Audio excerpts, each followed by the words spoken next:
เสือในกูมึงโจกเอาของกูไปกลัวเลยตัวมือนี่มันคึกอย่างมันจะคุ้มเซิงกูกังเว้นแต่มึงรักเงินกูนี่เอง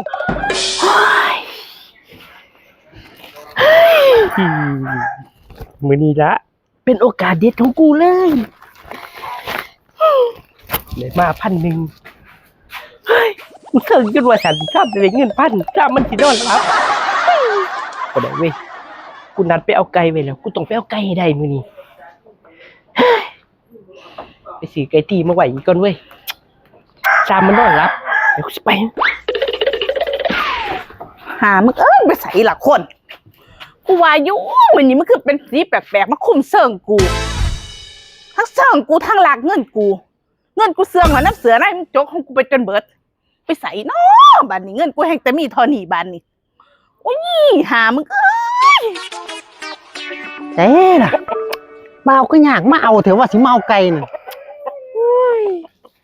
เอามาแล้วตัวมาแล้วเบาๆไม่ยังก็จอบนี่แถวสิมาเอาไก่ก็ได้โอ้ยสิมาอะไรข่อยมากลางทางบ่ได้ข่อยต้องร้อยเขาไปในป่ามาเลย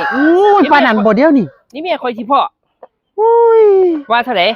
ว้าย1,500แล้วเนาะ1,500ค่าเขาเอาค่าเขาซื้อได้1,500นี่ข่อยเอาไปเฮ็ดพอพันเย้าแพงหลายเถอะเอา1,000โอ้ยขอว่าเจ้าซื้อได้นี่เอา1,000กับ1,000ก็เอา1,000ให้พื้นบ่ได้ได้นี่ฮะให้พื้นบ่ได้ได้นี่1,000กับ1,000ละโอ้ยเอาเฮ็ดตะค่าเขาก็เอาค่าเขาไปขอพูดหลายๆไปของแม่แพ้ลูก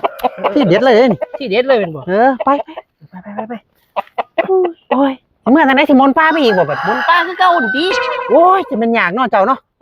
ปเดี๋ยวเมียข่อยสิมาพ่อโอ้ยเมียกูสิมาพ่อแล้วกันเดียวนี่อย่าปากดังหลายโอ้ยมาแค่นี้เดียวนี่เบ้คือเด็ดแค่ว่าโอ้ย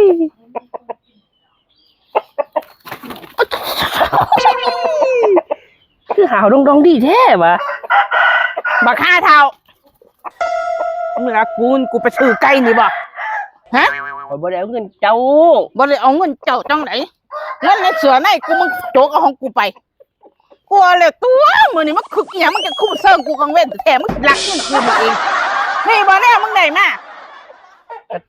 ชื่อไก่ตัวลงทุนคักเนาะมึงเนาะลงทุนคักเนาะสิลงทุนนี่หยังเซิงกูเอาเงิน1,000มึงลงทุนแฮงเนาะเอาก็ค่าเซิงเนาะค่าเซิงจะได้กูบ่ได้เต็มใจเลยบ่ได้เต็มใจอีหยังสิบ่ได้เต็มใจเจ้าก็เข้าถ้ามึงเมียงกูเนาะกูข้างกูบ่ได้มีแห้งกูเจ็บเจ้านี่ถ้าจบแต่สิดาเอามาจะไปต้มบ่หายกัน1,000เดียวพ่อหายกันแนวไหนเอาขอเชิญให้เจ้าเลยเนาะหายกันตัว1,000คุณบ่ค่าช่องมึงน่ะดิค่าเชิญก่อย1,000พอแล้วเจ้าไหนจังไหมถ้ารู้ว่ากูจ้างช่องมาตั้ง1,000พุ่นบ่เดี๋ยวนี้โคตรพ่ออีหลี